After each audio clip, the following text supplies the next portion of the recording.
कुछ रहस्य वक्त के साथ ख़त्म नहीं होते, बल्कि हर पीढ़ी में और भी गहराते जाते हैं। एक ऐसा ही रहस्य छुपा है राजस्थान के रेगिस्तान के बीचों बीच, जहाँ एक सुनसान महल खड़ा है, रत्न महल। कभी जहाँ शहनाइयाँ बजती थीं, आज वहाँ सन्नाटा गूंजता है, और इस सन्नाटे में किसी की सिसकियाँ अब भी कैद हैं। जसवंतपुर नाम का एक छोटा सा गांव, जहां वक्त जैसे थम सा गया है। लोग सीधे साधे हैं, लेकिन महल के नाम से कांप उठते हैं। हर कोई उस इमारत से दूर रहना चाहता है, जिसके दरवाजे कभी खुद ब खुद बंद और खुल जाते हैं।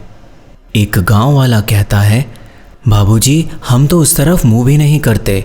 रात को वहां रोने की आवाज़ आती है और हवा कुछ अलग सी लगती है। गांव की दादी कहती है, मेरी बुआ की बेटी वहाँ खेलने चली गई थी।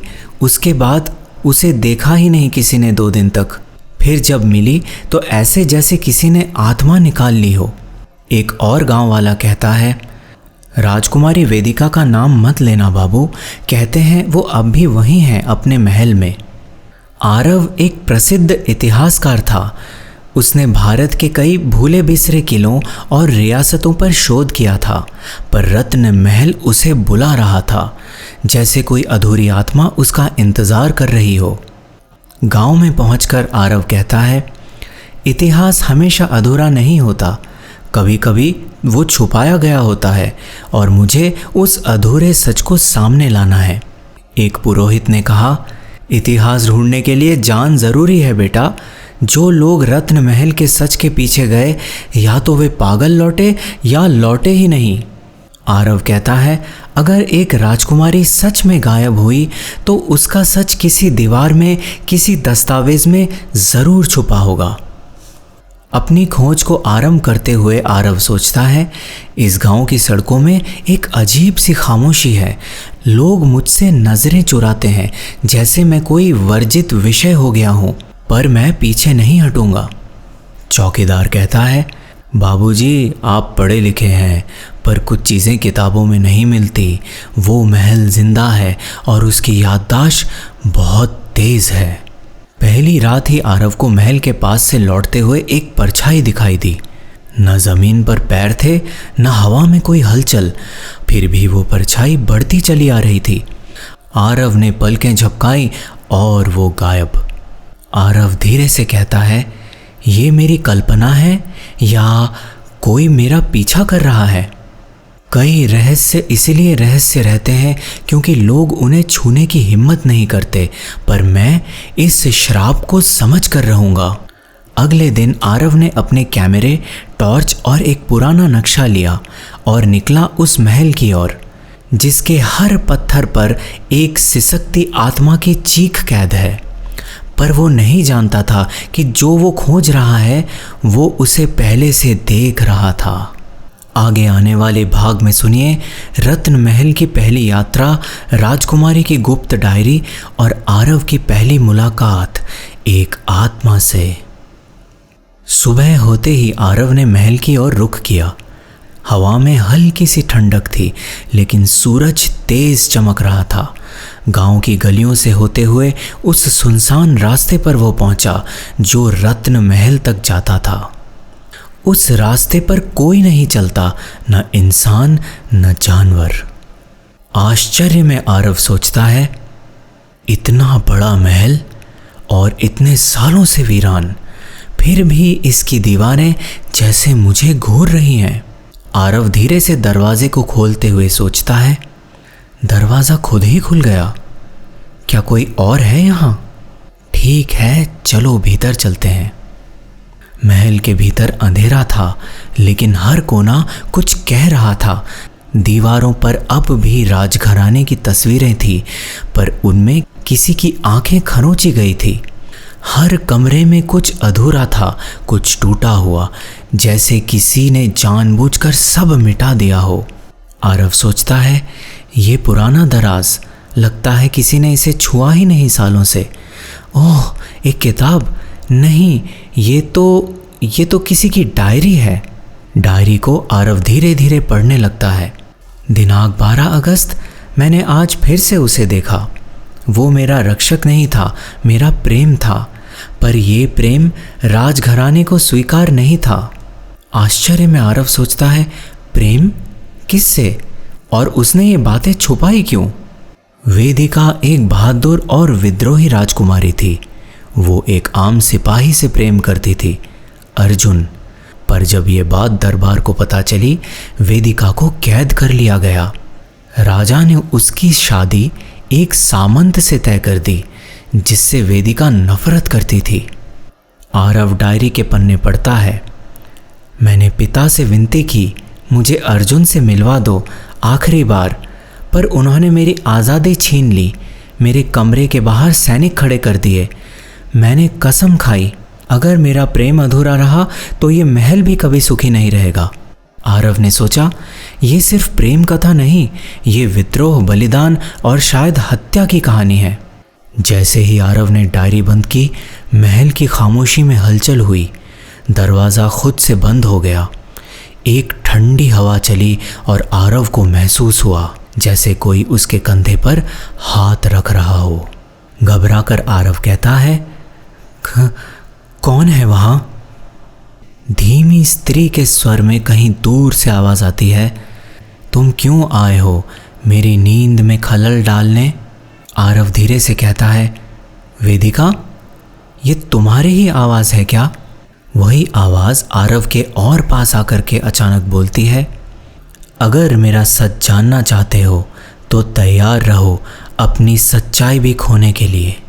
उस दिन के बाद महल की दीवारों से कुछ फुसफुसाहटें आती रहीं। हर कदम पर आरव को लगा जैसे कोई उसे देख रहा है, चल रहा है उसके साथ।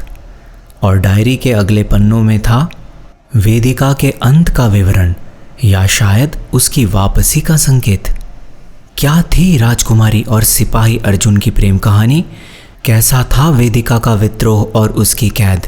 और क्या वहाँ पे कोई सुरंग का राज था?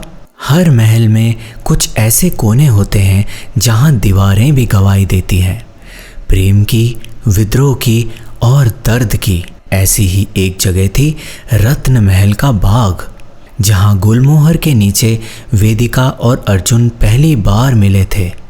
राजकुमारी वेदिका हंसते हुए कहती है, सिपाही, क्या तुम जानबूझकर मेरी राह में खड़े हो? झुकते हुए अर्जुन कहता है, माफ़ कीजिए राजकुमारी, पर मैं आपके आदेशों का पालन कर रहा था। वेदिका बोली, तो आदेश है कि तुम मुझे मुस्कुराहटों से घायल करो? नज़रें चुराते हुए अर्जुन कहता है, यदि मेरी मुस्कुराहट आपको घायल करे तो मेरी जान भी आपकी है। कुछ मुलाकातें तय नहीं होती, पर दिल उन्हें बार बार दोहराता है। वेदिका और अर्जुन की हर मुलाकात चोरी छुपे होती, महल की दीवारों के बीच, बगीचों के पीछे और उस पुराने कुएं के पास जहां अब कोई नहीं जाता।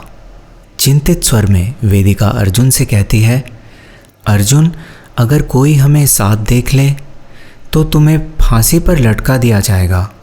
अर्जुन कहता है, अगर तुम्हारे साथ मरने का सौभाग्य मिले तो मैं जीकर क्या करूँगा? आंखों में आंसू लिए वेदिका कहती है, मैं एक पिंजरे में रह रही हूँ अर्जुन, बस तुम ही वो पर हो जो उड़ना सिखाते हो। लेकिन प्रेम जितना पवित्र होता है उतना ही राजघरानों के लिए खतरनाक भी। राजा वीर सिंह को जब इस प्रेम का पता चला तो उन्होंने अर्जुन को महल से निकाल फेंका और वेदिका को अपने महल के ऊपरी हिस्से में कैद कर लिया, जहां रोशनी भी मुश्किल से पहुंचती थी। वेदिका चिल्लाते हुए कहती है, आप मेरे जीवन के निर्णय नहीं ले सकते पिताजी, मैं राजकुमारी हूँ, गुलाम नहीं। राजा राजवीर सिंह ने कहा, तो इस खानदान की इज्जत है और एक सिपाही से प्रेम करके तूने उसका अपमान किया है। वेदिका कहती है, तो मैं वो इज्जत नहीं चाहती जो मेरे प्रेम की लाश पर खड़ी हो।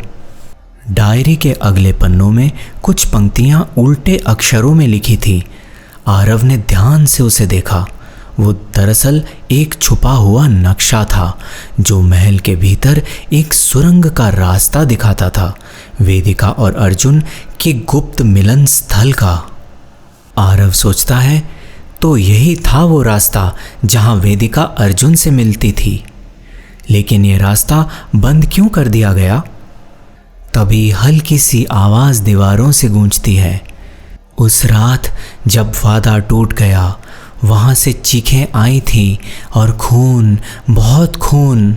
आरव चौंकते हुए कहता है, कौन है वहाँ? तभी एक स्त्री का स्वर सुनाई देता है, तुम जानना चाहते हो ना कैसे टूटा वो प्रेम? तो चलो उसी सुरंग में जहाँ मेरी सांसें हमेशा के लिए कैद हैं।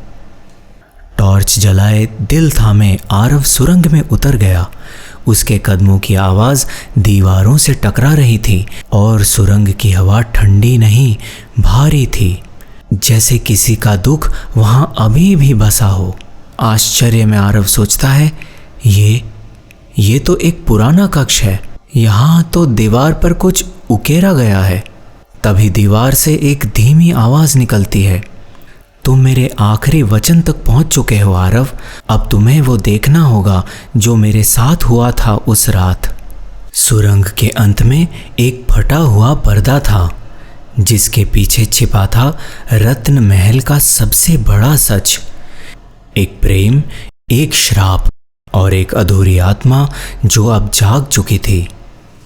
क्या था अर्जुन का भाग्य और श्राप कैसे शुरू हुआ? आरव ने जैसे ही उस पर्दे को हटाया, एक छोटा सा कक्ष दिखाई दिया, जिसके बीचों बीच एक टूटी मूर्ति थी। मूर्ति वेदिका और अर्जुन की थी, पर अर्जुन का चेहरा टूटा हुआ था और दीवार पर लाल रंग से लिखा था, प्रेम के धोखे का यही परिणाम है।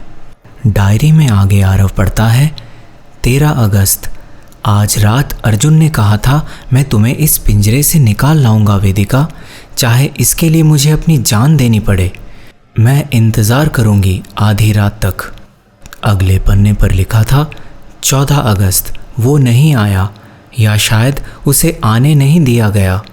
मैंने खिड़की से सिर्फ आग की लपटें देखी और फिर अंधकार। वो रात जब वेदिका और अर्जुन भागने वाले थे, राजा वीर सिंह को भनक लग चुकी थी। उन्होंने अर्जुन को पकड़ा और महल के सबसे अंधेरे कक्ष में मार डाला। राजकुमारी को बताया गया कि अर्जुन ने धोखा दिया और भाग गया। वेदिका टूट गई। वेदिका चिल्लाकर कहती है, झूठ, अर्जुन कभी मुझे छोड़कर नहीं जा सकता, आप सबने उसे मुझसे छीना है। कठोरता से राजा वीर सिंह कहते हैं, वो एक सिपाही था, तू एक राजकुमारी, उसके साथ जाकर तू इस राज्य का अपमान कर रही थी। वेदिका आंखों में आंसू और क्रोध लेकर कहती है, तो अब सुनिए मेरा श्राप, जिसने भी प्रेम को कुचला है उसकी संतानों को चैन नहीं मिलेगा। जब तक ये महल जिंदा है, मैं भी रहूंगी इस महल की हर ईंट में, हर सन्नाटे में। ऐसा कहकर वेदिका ने उसी कमरे में अपना जीवन समाप्त कर लिया जहां अब आरव खड़ा था। उसके मरने के कुछ समय बाद महल में एक के बाद एक दुर्घटनाएं होने लगी। राजा वीर सिंह पागल हो गया, राजवंश समाप्त हो गया और महल को श्रापित घोषित कर बंद कर दिया गया। तभी धीमी स्त्री स्वर में चारों ओर से आवाज आती है, अब तुम जान चुके हो मेरा दर्द, क्या तुम भी छोड़ जाओगे जैसे बाकी सब चले गए? हिम्मत जुटाकर आरव कहता है, नहीं वेदिका, तुम्हारा प्रेम अधूरा था, लेकिन अब तुम्हारा सच सबके सामने लाना मेरा कर्तव्य है। तुम्हें मुक्ति चाहिए और वो मैं दिलाऊंगा। वह आवाज़ थोड़ी शांत होकर बोलती है, यदि तुम सच्चे हो तो एक अंतिम परीक्षा बाकी है, जहां प्रेम और भय दोनों की परीक्षा होगी। आत्मा ने आरव से कहा, वो अंतिम परीक्षा एक बंद तहखाने में छुपी है। वहाँ वेदिका की अंतिम निशानी रखी गई है, एक कंगन जो अर्जुन ने उसे दिया था, लेकिन उस कमरे को अब तक कोई नहीं खोल सका है। आरव सोचता है, नक्शे में यह स्थान दिख रहा है, लेकिन यहाँ तो सिर्फ दीवार है, क्या कोई गुप्त यंत्र है? तभी वेदिका की आवाज़ फुसफुसाते हुए कहती है, दीवार के उस हिस्से को छुओ जहां अर्जुन ने मेरा नाम उकेरा था। आरव के हाथ लगाते ही दीवार खिसकती है। ओह, खुल गया, आरव ने कहा। दरवाज़ा खुलते ही ठंडी हवा का एक झोंका आया। तहखाने के भीतर एक काठ की संदूक थी जिस पर जंग लगी हुई थी। आरव ने जैसे ही उसे खोला, अंदर था एक सोने का कंगन और एक प्रेम पत्र जिसे कभी भेजा नहीं गया था। वह था अर्जुन का अंतिम पत्र। आरव पत्र को पढ़ता है। वेदिका, मैं आ रहा हूँ आधी रात को उस सुरंग के रास्ते। मैं तुझे इस महल की कैद से आज़ाद करूँगा। अगर मुझे कुछ हो गया तो जान लेना मैं तुझसे सच्चा प्रेम करता था। तू जहाँ भी रहे, तेरा अर्जुन सदा तेरा रहेगा। पत्र पढ़ते ही आरव को फिर से हवा में कंपन महसूस हुआ। वेदिका की आत्मा सामने नहीं आई, लेकिन एक मधुर मुस्कान की भावना से वह भर गया। उसके कानों में हल्के स्वर में आवाज़ आई, धन्यवाद, अब मैं मुक्त हूँ। क्या वेदिका की आत्मा को पूर्ण मुक्ति मिली? क्या थी आरव की वापसी और महल का अंतिम रहस्य? और कैसे हुई इस श्राप की समाप्ति? इन सब प्रश्नों के उत्तर जानने के लिए आगे सुने। वो कंगन, वो प्रेम पत्र, सब कुछ एक अधूरे प्रेम की विरासत थे। आरव ने वो पत्र मोमबत्ती की रोशनी में पढ़ा और जैसे ही पढ़ना पूरा हुआ, उस कमरे में वर्षों से बंद हवा हिलने लगी।